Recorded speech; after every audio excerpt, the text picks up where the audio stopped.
Hi everyone, welcome back to our channel. आज lecture series का हम पार्ट 12 करने वाले हैं और इसमें हम एंशियंट हिस्ट्री का जो लास्ट पार्ट गुप्ताज रहता है वो हम करेंगे। गुप्ताज जो है वो बहुत इंपॉर्टेंट टॉपिक है क्योंकि इससे ना काफी क्वेश्चंस आते हैं। इतना बड़ा नहीं है, बहुत ही इसमें कम रूलर्स है, बट इससे क्वेश्चन डायरेक्ट आते हैं।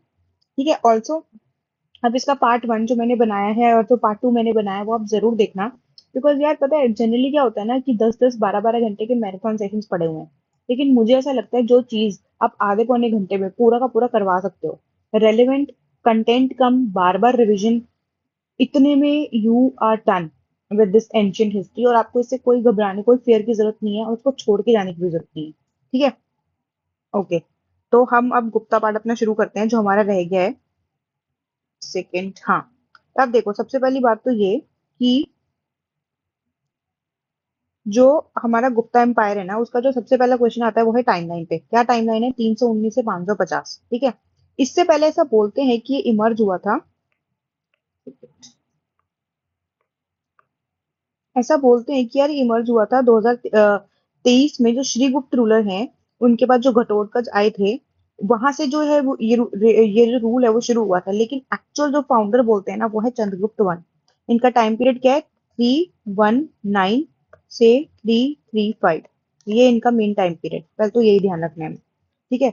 उसके बाद देखो, उसके बाद इन्होंने जो नॉर्थ इंडिया में जो हमारा रूल है ना उसको कंसोलिडेट किया था। देखो, ऐसा बोलते हैं कि जो चंद्रगुप्त है ना, चंद्रगुप्त ने जो नॉर्थ इंडिया वाला ये वाला रीजन है ना, यहाँ से हम उनका रूल शुरू हुआ था।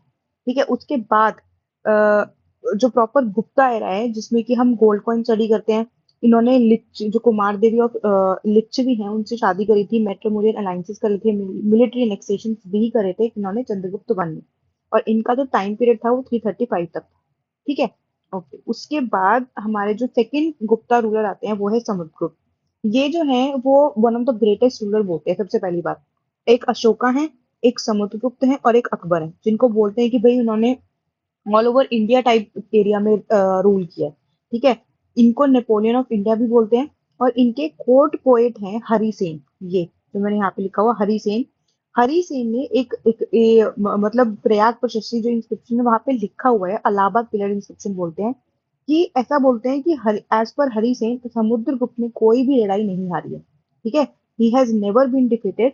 और वो आर्डेंट हिंदू बिलीवर हैं जिन्होंने अश्वमेध यज्ञ भी करवाए हैं।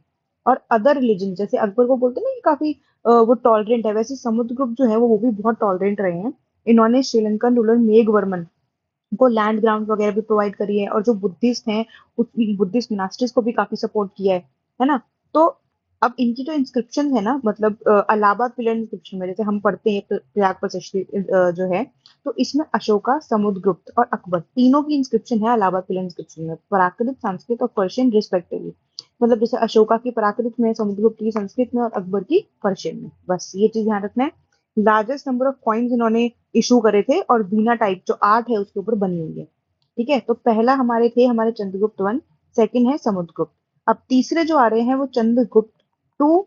ठीक है। और इनको जो चंद्रगुप्त टू है ना, इन्होंने बाद में विक्रमादित्य का टाइटल भी लिया था आफ्टर द डिफीट ऑफ, मतलब after the defeat of two Shaka king. मतलब इन्होंने हराया था शाका किंग को, उसके बाद उन्होंने विक्रमादित्य का टाइटल लिया था जिसको सन गॉड भी बोलते हैं। ठीक है। अब देखो एक चीज है, चंद्रगुप्त जो टू है उनका जो रीन है ना, रीन, वो एक बुक है देवी चंद्रगुप्तम। किसने लिखी है? विशाखादत्त ने लिखी है। तो जो भी इसकी पॉलिटी है, जो भी सोसाइटी है, जो भी इकोनॉमी है, वो इस बुक देवी चंद्रगुप्त में लिखा हुआ है। ठीक है। सबसे ज्यादा इनलाइटेंड रूलर थे।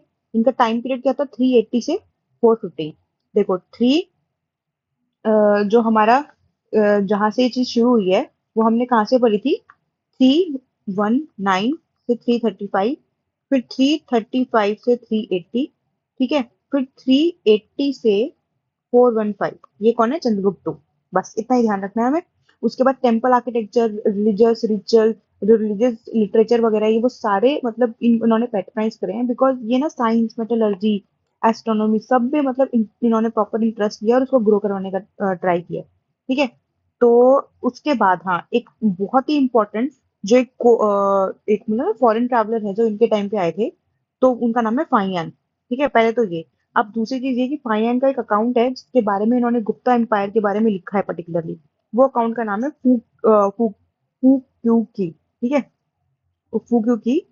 ठीक है, तो आपको याद होगा सबसे पहला जो हमने पढ़ा था वो था जो मेगस्थनीन थे, जो सेल्यूसियस निकेटर ने भेजे थे। मेगस्थनीन आए थे मौर्य के टाइम पे।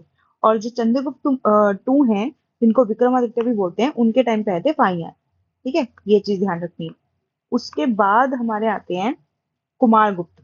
ठीक है, अब कुमारगुप्त जो है ना, कुमारगुप्त का टाइम है 415 से 455, 415 से 455। सबसे पहली जो इनसे रिलेटेड चीज है ना, वो ये है कि इन्होंने नालंदा महावीर यूनिवर्सिटी स्टैब्लिश करवाई थी। किससे इन्फ्लुएंस होके? तो फाइयान से इन्फ्लुएंस होके, फाइयान से इन्फ्लुएंस होके इन्होंने नालंदा यूनिवर्सिटी स्टैब्लिश करवाई थी कुमारगुप्त ने। ठीक है, उसके बाद जो हुन्स का अटैक था ना, वो कुमारगुप्त ने ही डिफेंड किया था। ठीक है, हुन्स के अटैक को सबसे पहले इंपॉर्टेंट एक तो चीज ये हो गई कि हुन्स ने अटैक किया था, और डिफेंड किसने किया था? कुमारगुप्त ने। लेकिन कुमारगुप्त, ऑब्वियस सी बात है, जब एक सेकेंड, हाँ, सॉरी, कुमारगुप्त के बाद एक सकंद गुप्त हैं, उन्होंने भी ऐसा बोलते हैं कि हुन्स के अटैक को डिफेंड किया था। लेकिन जब जो मेन गुप्ता रूलर्स हैं, उनकी जब मतलब उनकी डेथ हो गई, जैसे आफ्टर सकंद गुप्त जो है, कोई भी आफ्टर सकंद गुप्त कोई भी जो मेन गुप्ता रूलर्स में है ना, कोई बचे नहीं। इसीलिए जो हुन्स का अटैक है ना, जिनकी लीडरशिप ये इन्होंने तो रामना ने करी थी, तो रावणा ने, तो हुन्स का अटैक हुआ था आफ्टर सेकंड ग्रुप, जिसके करके जो गुप्ता एम्पायर है वो कंप्लीटली डिस्ट्रॉय हो गया था। तो कौन है जो मेनली रिस्पॉन्सिबल है गुप्ता एम्पायर के डिस्ट्रक्शन के लिए? वो है हुन्स। ठीक है, किसने मेनली डिफेंड किया था? तो सकंद गुप्त ने डिफेंड किया था। उससे पहले कुमार गुप्त ने भी, मतलब इनके टाइम पे काफी ज्यादा कंसोलिडेट करके रखा था। जो मेन है वो सकंद गुप्त है। ठीक है, ओके। उसके बाद हम पढ़ते हैं गुप्ता का कल्चर। अब यार देखो, गुप्ता के कल्चर में क्या आता है? सबसे पहले तो यही आता है कि संस्कृत लिटरेचर, साइंस की डेवलपमेंट, आर्ट एंड आर्किटेक्चर। कौन सी लिटरेचर आती है जो हमें ध्यान रखनी है, जो मेन मेन है? तो सबसे पहले तो ये कि जो कालिदास है, वन ऑफ द फाइनेस्ट जो राइटर्स इसको बोलते हैं, उन्होंने मालविका अग्निमित्र लिखी थी। ठीक है, मालविका अग्निमित्र एक्चुअली क्या है ना, कि शुंगा किंग अग्निमित्र की जो एक लव अफेयर है ना, उसके ऊपर लिखी गई है मालविका मालविका अग्निमित्र। तो आपको अगर आप संधि विषय टाइप भी करोगे ना, तो भी आपको ऐसा ही लगेगा कि दो नाम का मिलकर ये बना हुआ है। ठीक है, सेकंड है रघुवंशम। रघुवंशम जो क्या है, तो लॉर्ड रामा की फैमिली है, उनकी हिस्ट्री के बारे में इसमें लिखा हुआ है। ठीक है, फिर मेघदूत, किसके बारे में? नेचर के बारे में लिखा हुआ है। कुमार संभवा, इसमें जो कुमार कार्तिकेय हैं, जो सन ऑफ लॉर्ड शिवा हैं, उनके बारे में ये जो कालिदास ने लिखा है।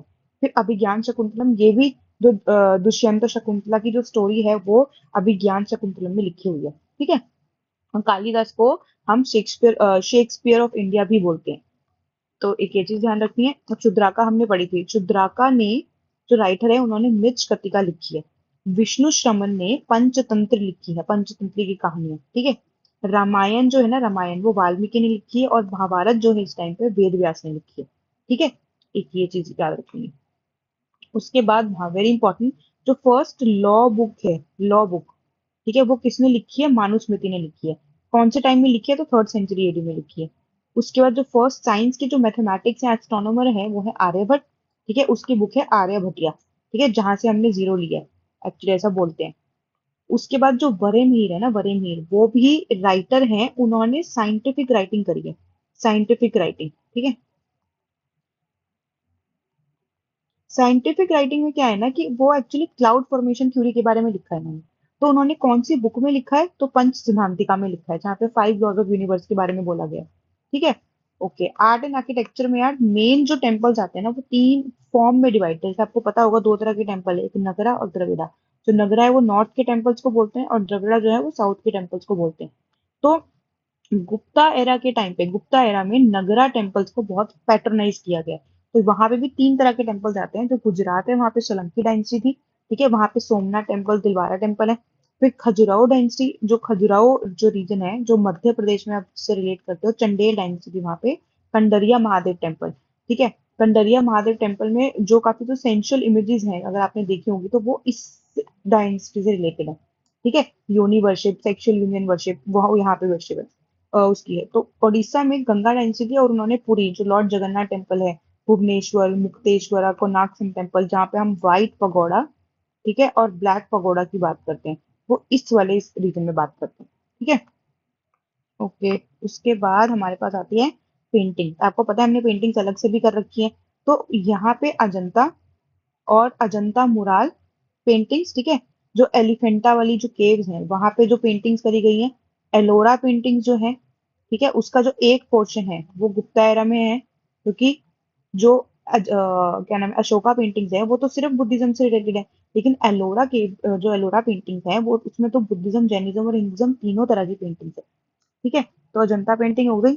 उसके बाद हाँ, अलोरा पेंटिंग जो है उसमें राष्ट्रकूट डायनेस्टी का भी है। जो पेंटिंग्स है ना मैं उसको अलग से भी लेके आऊंगी, and I try to bring जो टेम्पल्स की जो वीडियो है ना जो आर्ट एंड कल्चर रिलेटेड है उसको मैं अलग से लेके आऊंगी, जिसमें हम नगरा, द्रविड़ा और द्रविड़ा में भी अलग अलग जो है होयसाला वगैरह या विसारा स्टाइल वो सारे हम डिस्कस करेंगे अलग से, ठीक है। ओके, अब एक डायनेस्टी और है जो हर्षवर्धन है, जो कि पोस्ट गुप्ता के टाइम पे आए थे 606 से 606 से 647 तक, 47 तक। अब देखो इस समय ना, एक तो हमें ये ध्यान रखना है कि कैपिटल थानेश्वर है। थानेश्वर कहाँ पे है? हरियाणा वाले रीजन में है, ठीक है। इस समय कौन सी डायनेस्टी और किस रीजन से रिलेट कर रही थी? तो तीन ध्यान रखना, मखौरी कन्नौज में, मैत्रिका गुजरात में और गौड़ा बंगाल में, ठीक है। एक्चुअली हुआ ये था कि थानेश्वर में जो पुष्यवती डायनेस्टी थी ना, वहां पे जो फाउंडर थे प्रभाकर वर्धनम के तो तीन बच्चे थे, राज्यवर्धनम, राजश्री और हर्षवर्धनम। तो राजश्री और राज्यवर्धनम जो है ना, वो जो अदर डायनेस्टी के साथ जो कन्फ्लिक्ट हो रहे थे उसमें दोनों मर गए थे, बिकॉज उनके जो राजश्री थी उनके हस्बैंड वो कैप्चर कर लिया था। तो ये स्टोरी है कि जो राज्यवर्धन है वो बचाने गए थे लेकिन एंड में उनको भी मार दिया था। तो रूल करने के लिए बचे ही एक थे, वो हर्षवर्धन थे, ठीक है। तो यहाँ से हर्षा एरा का बिगनिंग होता है। अब हर्षा एरा में हमें क्या याद रखना है? तो सबसे पहले तो जो एक फॉरेन ट्रैवलर आए हैं हिमसांग, वो याद रखना है। हिमसांग की जो राइटिंग है ना, वो है सीयू की। सीयू की में इन्होंने काफी सारी चीजें मेंशन करी है, जैसे कि जो क्राइम है, क्राइम क्राइम जो है वो उसके लिए पेटीएस्ट क्राइम के लिए भी बहुत बड़ी पनिशमेंट है, लेकिन फिर भी रॉबरी देखने को मिलती है, ठीक है। एक तो ये चीज, दूसरी ये कि असेंबलीज का मेंशन किया है, ठीक है। उसके बाद जो महायान बुद्धिज्म है, वो हर्षा महायान बुद्धिज्म फॉलो करते थे और he was one of the first followers of Mahayana Buddhism. और उन्होंने दो असेंबली भी कंडक्ट कराई थी, कन्नौज असेंबली और प्रयाग असेंबली, जिसमें उन्होंने सब कुछ अपना डोनेट कर दिया था for the spread of Buddhism and for the welfare of others, ठीक है। और एक बुक है हर्ष सरिता, जिसमें हर्षा की पूरी लाइफ की स्टोरी के बारे में लिखा हुआ है, वो बाण भट्ट ने लिखी है, ठीक है।